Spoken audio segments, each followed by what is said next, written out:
al son del proyecto de Alan Parsons. Qué agradable. Hola Japón, gracias a todos por venir.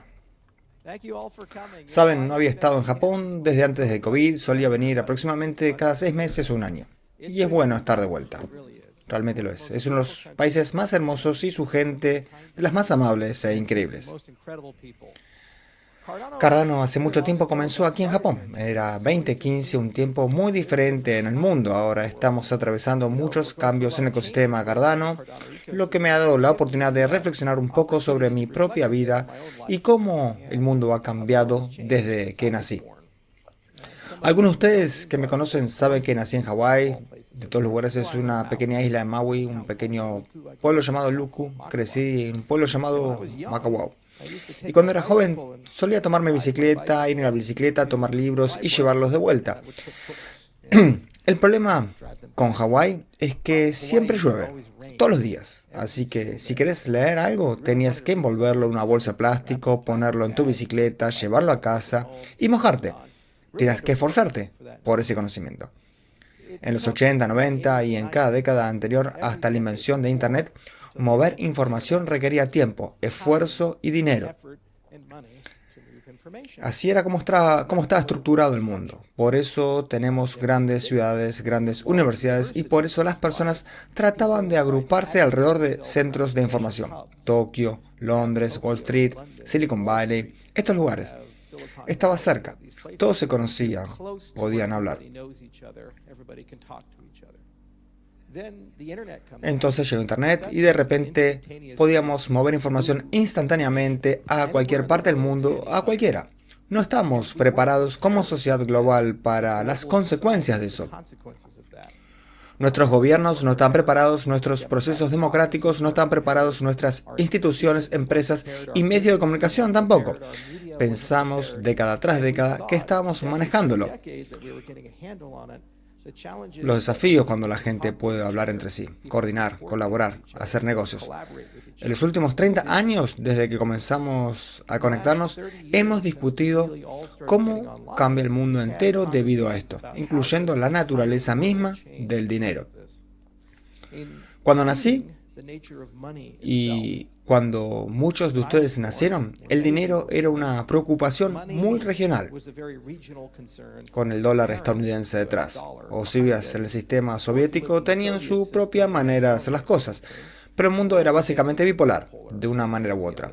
Y había un orden muy bien definido sobre qué es el dinero, cómo funcionan los bancos, cómo funcionan los servicios financieros. De repente la gente decía, si la información puede moverse instantáneamente, ¿por qué no debería moverse el dinero instantáneamente? Y luego de repente, si la información puede ser digital, ¿por qué el dinero no debería ser digital? Eso llevó al surgimiento del movimiento de las criptomonedas. Yo estuve ahí desde el principio, en los primeros días. Sé que fue así porque Bitcoin no valía nada y teníamos que pagar por nuestro propio café y a nadie le importábamos. Eran buenos tiempos, eran tiempos divertidos porque todo era filosófico. Nada tenía que ver con los tokens, nada tenía que ver con ganar dinero y solo hablamos sobre cómo podemos hacer un mundo mejor. El núcleo de ambos conceptos, el movimiento de la información y el movimiento del dinero, se trata de cómo en un mundo global donde las personas no confían unas en otras y donde no querés poner a alguien a cargo, pues construir un sistema en el que podamos confiar unos en otros sin necesidad de que haya personas a cargo. Cuando miras atrás del lente de los sistemas económicos, políticos y sociales, cuando hablamos de impacto, estamos hablando de que vivimos en un mundo de los que tienen y los que no tienen. Algunas personas tienen dinero, algunas personas tienen agua potable, limpia, algunas personas tienen aire limpio, algunas personas tienen bienes raíces maravillosos en vecindarios hermosos, algunas personas tienen seguridad, algunas personas tienen certeza sobre su vida, que las inversiones que hacen, que el mundo a su alrededor es estable y seguro. Japón como país ha invertido tanto esfuerzo colectivo en convertirse en una de las naciones más hermosas y estables del planeta. Habiendo viajado a 74 países, puedo asegurar que lo que tienen aquí es algo muy raro. Hay tantas personas, miles de millones, que viven con carencias, viven con inflación desenfrenada, agua insegura, alimentos inseguros, guerra, como hemos visto en Ucrania, en Oriente Medio, en Etiopía y en tantos lugares alrededor del mundo. Si querés reconstruir los sistemas económicos, políticos y sociales, lo que estás intentando es deshacerte de los ricos y pobres, reemplazarlo todo con que todos tengan. Es bastante simple decir, pero difícil de hacer. La razón es que los sistemas del mundo del legado nunca fueron diseñados con este tipo de visión. Fueron diseñados para un mundo donde la información no se movía instantáneamente. Fueron diseñados para un mundo de reyes, de hombres fuertes y líderes fuertes. Fueron diseñados para un mundo donde las personas no viajaban y donde no hacíamos negocios entre nosotros como lo hacemos hoy a través de Internet. Entonces, cuando hablas de impacto, tenés que pensar que esto no se trata de recaudar dinero, no se trata de dominar un discurso, convencer a las personas de ayudar o de iniciar un negocio o de construir un pozo para un país específico, en una jurisdicción específica, en un pueblo específico. Esto, en última instancia, es una cuestión de sistemas. Y ya lo hemos hecho antes, como humanidad. Cuando miramos el siglo XVIII y dónde estaba el mundo, entonces la gran mayoría de las personas vivían en granjas. No viajaban más de 50 millas en toda su vida. Eran analfabetos, no sabían leer, seguían la fe en la que crecieron y no tenían capacidad de elegir a sus propios líderes. Esa era la experiencia de vida de prácticamente la gran mayoría de la raza humana, sin importar si nacías en China, Japón, Estados Unidos o Europa. Todas las potencias europeas tenían reyes. Luego vemos el surgimiento del siglo XIX, la revolución industrial, y de repente todas las personas comenzaron a moverse hacia un sistema diferente. Dejaron de trabajar en granjas y comenzaron a trabajar en fábricas, la educación masiva ocurrió, las personas comenzaron a leer, a colaborar entre sí, viajar se volvió increíblemente fácil, tuvimos ferrocarriles y luego automóviles y luego entramos en el siglo XX con aviones y el mundo cambió radicalmente. ¿Se mantuvieron estáticos nuestros gobiernos? ¿Seguimos gobernados por reyes? No. Al mismo tiempo empezamos a adoptar, no es coincidencia, modelos completamente nuevos de gobernanza, como repúblicas y democracias. Comenzamos a adoptar conceptos de abajo hacia arriba en lugar de arriba hacia abajo. Empezamos a abrazar el capitalismo de libre mercado, este tipo de sistemas. El punto es que la tecnología es el motor clave del progreso social. Cuando surge una nueva tecnología, inspira a las personas a mirar el mundo de manera diferente, a pensar de manera diferente, a hablar de manera diferente, a pensar en sí mismas de manera diferente. Y debido a eso, comienzan a mirar sus comunidades, sus vecindarios, el mundo a su alrededor. Y empiezan a preguntarse, un momento, ¿por qué nos lideran estas personas? Miren Estados Unidos, la elección que tuvimos recientemente era entre demencia y demenciado. Dos personas en sus 70 avanzados compitiendo entre sí, sin concepción sobre cómo funciona el mundo. Recuerdan cómo era el mundo, pero no tienen conexión material con cómo es el mundo, discutiendo sobre cómo restaurar las cosas y devolverlas a como eran. Pero la tecnología no te deja hacer eso. Todos aquí van a entregar sus iPhones, van a dejar de usar Internet, dejarán de informarse en línea, dejarán de participar en vidas digitales, dejarán de jugar videojuegos, abandonarán sus redes de amigos y se mudarán de regreso a granjas. No se puede retroceder una vez que una filosofía y una idea han llegado. Entonces, de lo que se trata el espacio de las criptomonedas, en parte, es una discusión sobre ¿qué es el dinero sólido? Eso es lo que informa la prensa principal y lo que nosotros como industria transmitimos vocalmente, porque tenés tokens que suben y bajan, y la gente se enriquece, se convierte en millonarios y multimillonarios, la gente pierde fortunas espectaculares.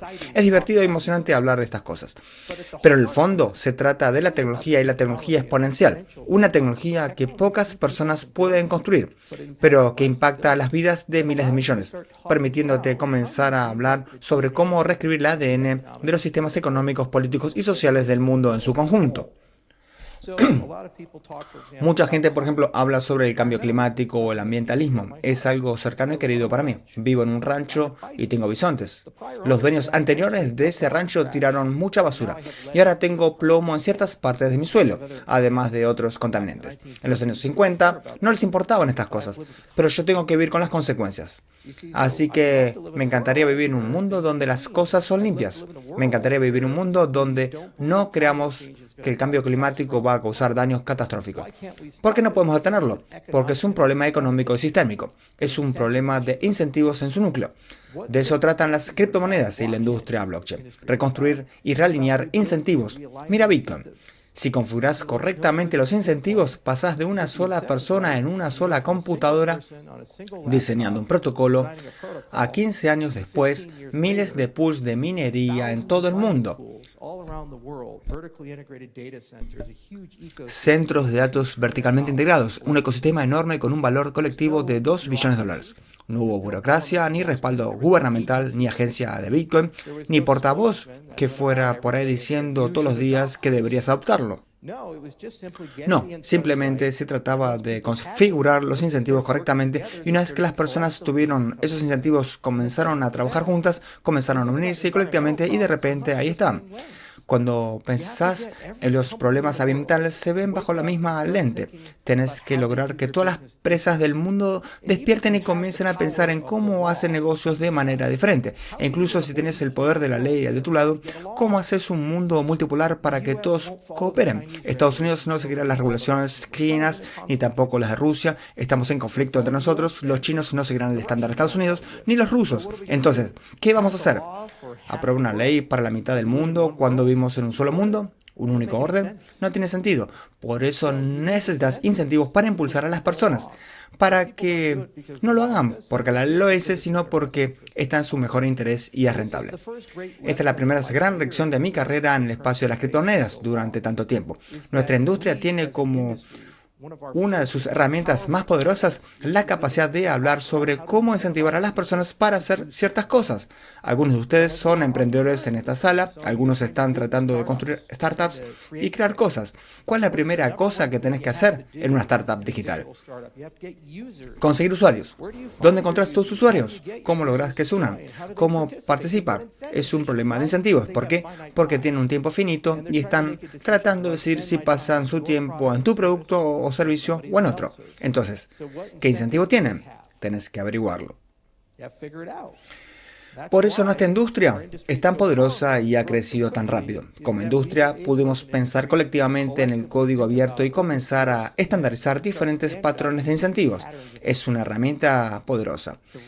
Y si sos ambientalista y estás pensando en cómo resolver ese problema, es un ejemplo de una herramienta que deberías dominar y aprender. La herramienta legislativa nunca funciona porque las personas siempre intentan encontrar una forma de eludirla. Incluso si tienes una estructura estable, ¿qué sucede cuando estalla una guerra? ¿Qué pasa cuando la política se desmorona? Los entendimientos y órdenes activos simplemente no funcionan. Si tus leyes contradicen los incentivos de los participantes harán trampa. Es una realidad humana. Cuando pensamos en sistemas políticos, uno de los mayores problemas es incluir o excluir a las personas directa o indirectamente. La santidad del voto. En Venezuela acaban de tener una elección. El presidente actual se aferra al poder. El líder del partido opositor dice que ganó. ¿Quién ganó? Probablemente el partido opositor, pero ¿lo sabemos? No. ¿Por qué? Porque no sabemos si las boletas son seguras. Vemos esto en todo el mundo. Rusia acaba de tener una elección. ¿Alguien aquí cree que fue una votación justa cuando Putin arresta a sus oponentes políticos? Esto también está sucediendo en Estados Unidos. Entonces, ¿cómo puedes tener sistemas políticos estables si la mitad o más de tu población siente que lo que votan no cuenta y que están siendo marginados o dejados atrás? ¿El gobierno, por y para el pueblo, tiene legitimidad? ¿Y cómo tomas decisiones controvertidas y difíciles si las personas no sienten que forman parte de ese sistema? De nuevo, cuando miramos la industria cripto y blockchain, tenemos el problema de gobernanza más difícil de resolver. Tenés estos protocolos que existen en todos los países al mismo tiempo, en cada idioma, con cada conjunto de valores, con cada grupo de personas, y de alguna manera debemos unirnos colectivamente a pesar de no conocernos y de no haber un incentivo natural para ponernos de acuerdo en cosas con el fin de actualizar el sistema para el bien mayor de todos. Es un problema de gobernanza en su núcleo. Las personas deben confiar en que, cuando se toman decisiones y se actualiza el sistema, la mayoría estuvo de acuerdo y participó en el proceso. Bajo el capot, además de ser ingenieros de incentivos, somos científicos políticos en esta industria. Tenemos que averiguar cómo construir un sistema de votación, cómo incentivar a las personas para que voten y participen, y cómo resolver conflictos, porque no tenemos ejércitos ni fuerzas policiales ni todas las cosas que los Estados-nación tienen para obligar a las personas a llevarse bien. Las personas deben dar su consentimiento. Y también tenemos que trabajar contra las mareas de las redes sociales. La realidad es que, algorítmicamente hablando, todas las principales plataformas de redes sociales están diseñadas para que participes y hagas clic, lo que significa que están hechas para enfadarte, alterarte. Se centran en lo negativo, no en lo positivo. Cuando miras estas cosas, ¿a qué lleva eso? Lleva a que las personas no se lleven bien. Lo veo en mi propia experiencia creciendo en Estados Unidos. Cuando era niño, en los 80, 90, la mayoría de nosotros no sabíamos las preferencias políticas de las personas que estaban al lado nuestro y no nos importaba. Ahora es tan polarizado y extremo que la gente ya no habla con sus familiares ni asisten a eventos o celebraciones. Las personas odian a otras personas que nunca han conocido, solo por sus preferencias políticas. Así de polarizado y mal se ha vuelto. Y solo está empeorando. Es un problema. Bueno, tengo que tomar a ese mismo grupo de personas y lograr que, por razones de gobernanza, hablen entre sí, se gusten, confíen unos en otros, trabajen juntos de alguna manera. ¿Cómo actualizar estos sistemas? Esto significa que debemos buscar formas completamente nuevas de comunicarnos y organizarnos. ¿Por qué esto es relevante? Bueno, tenemos que hacer exactamente lo mismo para el impacto social. De alguna manera, a pesar del hecho de que Rusia está en guerra de poder con Estados Unidos, Rusia y Estados Unidos deben ponerse de acuerdo sobre ciertas cosas y trabajar juntos en ciertos asuntos por el bien mayor de las personas. Lo mismo ocurre con China. Tienen que trabajar juntos de alguna manera. No se gustan, no confían entre ellos, no quieren hablar entre sí, pero debemos ser adultos porque hay problemas que son más grandes que todos nosotros. Cuando miramos otras tecnologías exponenciales del siglo XXI, este es probablemente el ejemplo más grande de donde necesitamos trabajar juntos. Por ejemplo, muchas personas en esta sala están muy emocionadas y algunas están preocupadas por la perspectiva de IA. Es muy poderosa, es una herramienta increíble y todos están trabajando en ella. Los científicos rusos están trabajando en ello, los chinos también. Estamos a punto de hablar en Tokyo Tech mañana. Hay profesores asombrosos en esta institución que están trabajando en IA. Y una de las grandes palabras relacionadas con IA es alineación. Entonces la pregunta es, ¿cómo alineas IA para que esté en el mejor interés de las personas? No tenemos que trabajar juntos, hablar entre nosotros, colaborar para llegar a una definición común de lo que es nuestro mejor interés. Si le preguntas a Vladimir Putin cuál es su mejor interés, para las personas rusas dirá que es el mejor interés de Vladimir Putin. ¿Es equivalente al interés del pueblo de Japón o de Estados Unidos? O viceversa. Si le preguntas a Estados Unidos cuál es el mejor interés de IA, dirán que es preservar el estilo de vida estadounidense. ¿Eso les parece bien a todos? Algunos sí, yo soy estadounidense. Pero no lo sé. Ese es el problema. Gobernanza. Tenemos que mejorar los protocolos. ¿Por qué? Porque esa es la única manera en que avanzamos. Y ya, tenemos que alinear los protocolos. ¿Ves? Hay un hilo muy común ahí. Esta tecnología increíble, el fuego de los dioses, lo tenemos en nuestras manos y podemos usarlo, podemos hacer algo con ello. Pero necesitamos gobernanza para poder tomar decisiones sobre cómo alinearlo para que sea justo, porque estamos entregando esto a nuestros hijos y no entendemos completamente qué significa ni cuán poderoso es, ni tampoco sus consecuencias para la sociedad. Es lo mismo con la biología sintética. Soy un emprendedor serial y la mayoría de ustedes me conoce por Ethereum o Cardano, si es que me conocen, pero aquellos que no me conocen, permítanme presentarme. Construyo empresas para ganarme la vida. Además de Cardano, tengo empresas como Ghostfire, donde modificamos genéticamente plantas para que brillen en la oscuridad las usamos para secuestrar carbono y hacemos muchas cosas geniales. También tengo una clínica en Gillette, Wyoming, con mi padre y mi hermano, que son médicos. Ahí hacemos medicina regenerativa y anti-envejecimiento. Usamos células madre para ralentizar el envejecimiento. Ahora, agricultura, incluso tenemos un proyecto aeroespacial en el que trabajamos.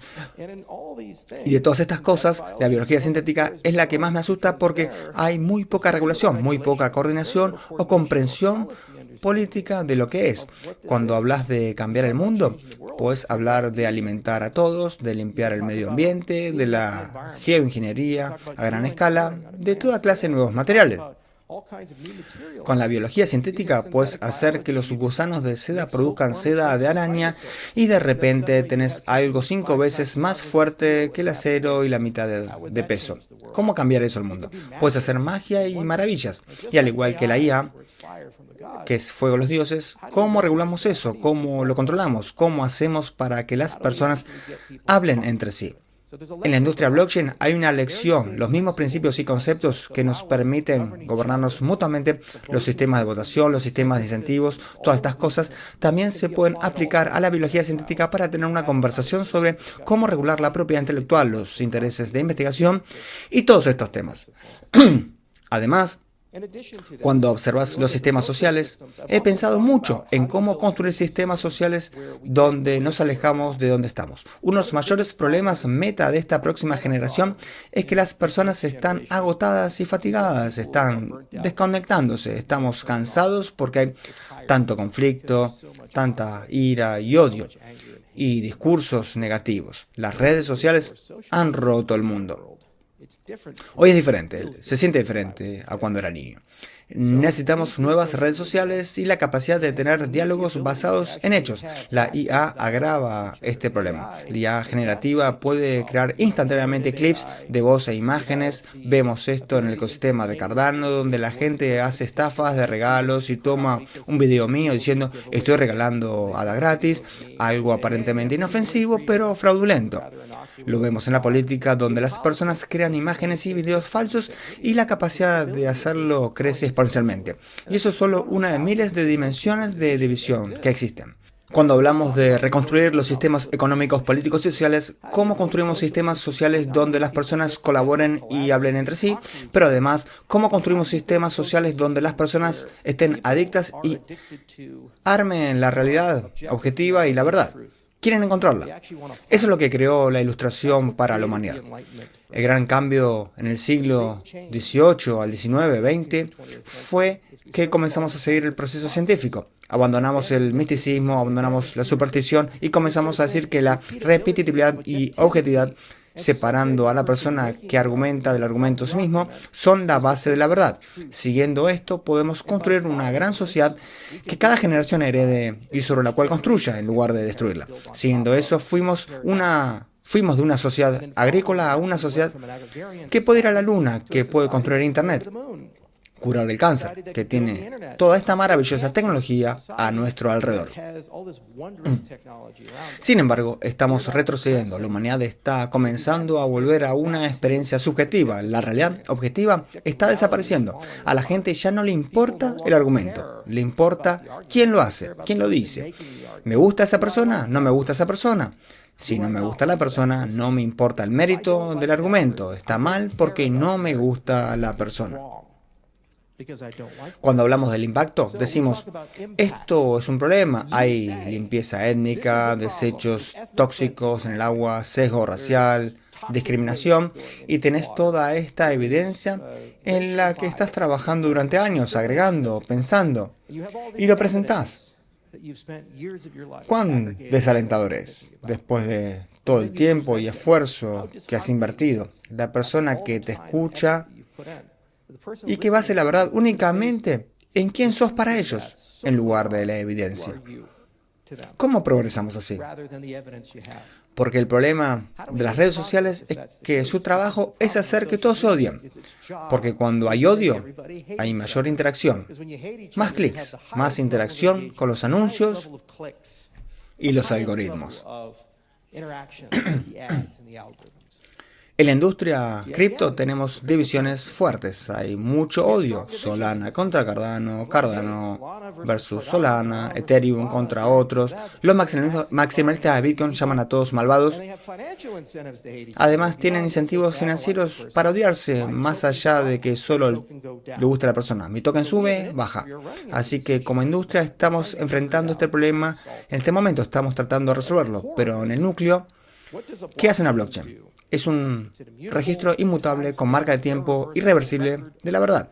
Cuando algo se añade a ello, no se puede cambiar y entonces todos pueden verlo, hablar, pensar. Eso crea un ancla sobre la cual se puede comenzar a recuperar la realidad objetiva.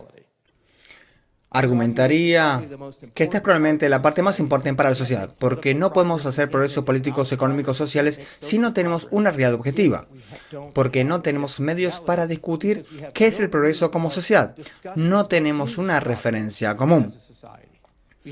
Si mi experiencia de vida es positiva, no creo que haya algo malo en el mundo. Si todos mis vecinos son felices y yo soy feliz, soy rico, mi agua es limpia, siento que tengo una voz, entonces es imposible para mí salir de esta burbuja y decir, bueno, hay otras personas en algún lugar del mundo que están peor que yo.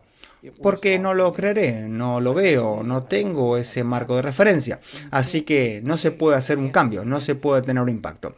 Espero poder transmitir que la tecnología es una especie de arco de la historia humana y es lo que cambia todo. Hay cientos de miles de años. La tecnología más avanzada era descubrir cómo trabajar el pedernal. En mi rancho en Wyoming, una de las cosas favoritas es caminar y encontrar pequeños trozos de pedernal, recogerlos, hay punta de flecha, cabezas de hacha. Eso era la tecnología. Y era asombroso porque realmente podían cazar con eso. Pueden hacer arcos con esa tecnología, hacer hachas. Luego descubrieron el fuego. Después de eso, la rueda y la agricultura y todas esas cosas. Y de repente tenemos civilización.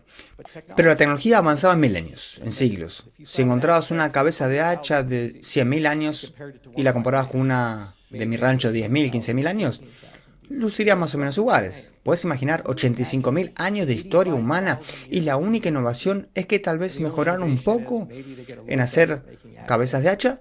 Es bastante loco. Estamos acostumbrados, debido a la sociedad moderna, a que la tecnología avance más rápido. Entonces miras hoy y hemos pasado del año 2000 al 2024 de computadoras de escritorio 56K y gráficos mediocres a una industria espacial privada, a realidad aumentada, inteligencia artificial e innovaciones milagrosas en nanotecnología. Una pequeña empresa en Dallas que hace que las plantas brillen en la oscuridad, la capacidad de ir a Marte en algún momento. Reactores de fusión que realmente funcionan. Es bastante notable y extraordinario cómo se está acelerando. Así que la tecnología está alimentando la creación de más tecnología.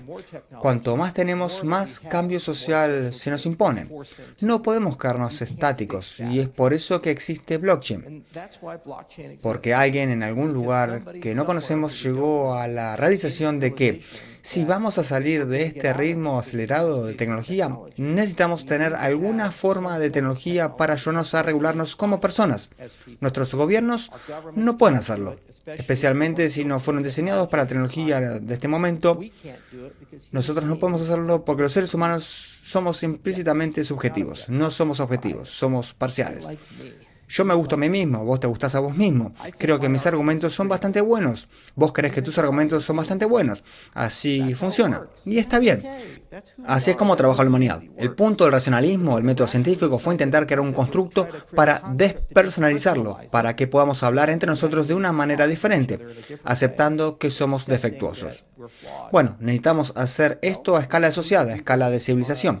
Y cuando pensamos en impacto, les animo a dar un paso atrás y darse cuenta de que todas las herramientas que necesitan para sus proyectos particulares están ahí, existen, pero están en cajas, sin ensamblar. El trabajo de nuestra generación no es ser tan brillantes como para idear la solución a todo, sino darnos cuenta de que las generaciones anteriores nos dieron un regalo de innovación, nos dieron tantos sistemas de gobernanza asombrosos, enfoques y todo el conocimiento que podrías desear. Y por primera vez en la historia de la humanidad, no solo tenemos acceso a eso gracias a la IA, sin importar quién seas o cuáles sean tus habilidades, puedes aprender de ello. Ya no tenés que ser un físico nuclear para entender reactores de fusión, no no tenés que ser matemático para leer artículos de matemáticas. Ya no tenés que ser científico de computadoras para escribir código. Obtenés eso gratis gracias a estas herramientas. Entonces, están ahí. Todas encajas. Y el desafío es sacarlas y entender que en el núcleo de todo esto tenemos que llevarnos bien y averiguar cómo hacerlo. Tenemos que crear los incentivos para eso. Reconocer que blockchain nos da un verdadero común neutral que está por encima de la humanidad. Una vez que inventás una lógica para hacer que todos rindan cuentas, ese es el truco mágico de lo que ha hecho esta industria. Y viendo esto durante los últimos 12 años, desde mi charla TED hasta hoy, nunca he estado más esperanzado. Estamos viendo casos de uso en la vida real. En Kenia estamos otorgando préstamos, microcréditos financieros. Cuando di mi charla TED, era una construcción hipotética. Usé Afganistán como ejemplo, pero resultó ser Kenia donde lo estamos llevando a cabo. En Hyperledger tenemos un proyecto llamado Adentis donde hemos creado una pila de identidad con una noción completamente nueva de cómo identificar a las personas y construir calificaciones crediticias, donde las personas son dueñas de esa información. Con Cardano coordinamos a una escala de millones de personas, un gobierno descentralizado que no existía en 2015, existe hoy, y ahora estamos aprendiendo en tiempo real cómo redactar una constitución, cómo elegir personas, cómo construir sistemas de votación completamente nuevos. Hay docenas de proyectos que hablan de nuevas redes sociales, bonos de veracidad, mercados de predicción para la verdad. Cuando observas nuestra industria en su conjunto, todos los proyectos que hay tantas herramientas en estas cajas. Y todo lo que tenés que hacer es tomarte el tiempo para aprender esas herramientas, integrarlas. No tengo ninguna duda de que si lo haces, podrás aprovechar las herramientas más poderosas de nuestra industria, que es exponencial. La humanidad no está acostumbrada a esto. La primera tecnología que logró eso fueron las armas nucleares. Pones un poco y obtenés mucho. Para el horror de la humanidad cuando lo descubrimos. Bueno, hay mucha tecnología exponencial. Gracias a la naturaleza de esta tecnología, 5 o 10 personas trabajando juntas diligentemente pueden construir algo que impacte las vidas de miles de millones de personas. No necesitas ser multimillonario, no necesitas ser el líder de un país, no necesitas tener redes gigantes, solo necesitas establecer las condiciones iniciales correctas y lanzarlo con el conjunto de incentivos adecuado.